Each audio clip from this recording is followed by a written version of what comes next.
Lok Sabha vote মিটতে না মিটতেই রাজ্যে উপনির্বাচনের ঢাকে কাঠি। রাজ্যের প্রাক্তন মন্ত্রী ও মানিকতলা কেন্দ্রের বিধায়ক সাধন পাণ্ডে প্রয়াত হন 2022 সালের 20 ফেব্রুয়ারি। তারপর থেকেই ফাঁকা ছিল মানিকতলা কেন্দ্রের বিধায়ক পদ।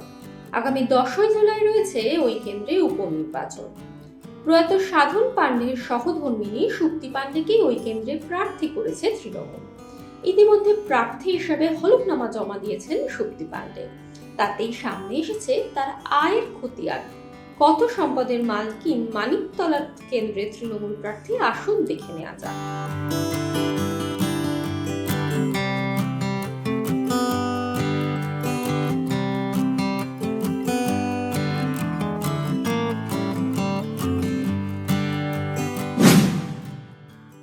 মানিকতলা বিধানসভার তৃণমূল প্রার্থী সুপ্তি পাণ্ডে 2022-23 সালে বার্ষিক আয় ছিল 14,36,150 টাকা। 2021-22 সালে অর্থাৎ ঠিক তার আগের বছর তার আয় ছিল 8,34,522 টাকা। 2020-21 সালে আয় করেছিলেন 7,23,904 টাকা। 2019-20 অর্থবর্ষে তার আয় ছিল 8,68,207 টাকা। সুপ্তি পাণ্ডের পেশ করা হলফনামা থেকে প্রাপ্ত তথ্য বলছে, এই মুহূর্তে তার হাতে নগদ টাকার পরিমাণ 10,22,571 টাকা ও 2 পয়সা। হলফনামায় প্রকাশিত তথ্য অনুযায়ী প্রায় 12টি ব্যাংক অ্যাকাউন্ট রয়েছে সুপ্তি পাণ্ডের। প্রত্যেকটি ব্যাংক অ্যাকাউন্টেই রয়েছে ভিন্ন অঙ্কের রাশি, কোনোটি কোটি, কোনোটি লাখ, তো কোনোটি হাজার। এছাড়াও রয়েছে দুটি বড় অঙ্কের ফিক্সড ডিপোজিটও। Bond, mutual fund, post office scheme ও শেয়ারও রয়েছে সুপ্তি পাণ্ডের বড় অঙ্কের বিনিয়োগ। 42,62,659 টাকা ও 77 পয়সা মূল্যের এলআইসি আছে তার।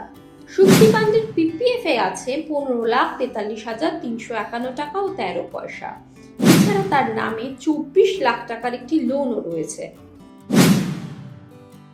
নিজের নামে কোনো গাড়ি নেই প্রয়াত মন্ত্রীর সহধর্মিণী সুপ্তি পাণ্ডের।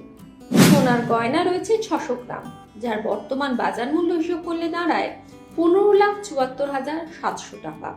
রয়েছে 10 কেজি রূপো, যার আনুমানিক বাজার মূল্য 3,78,250 টাকা। হাসনাবাদ ও মুর্শিদাবাদের হিজলিতে রয়েছে তার নামে কিছু কৃষি জমি। এছাড়া মধ্যমগ্রাম, সুরেন সরকার রোড ও রাজারহাটে তার নিজের নামে রয়েছে ফ্ল্যাট। তার অস্থাবর সম্পদের পরিমাণ 4,13,93,271 টাকা ও 38 পয়সা। এই হলো তৃণমূল প্রার্থী সুপ্তি পাণ্ডের সম্পত্তির খতিয়ান। এই সময় ডিজিটাল।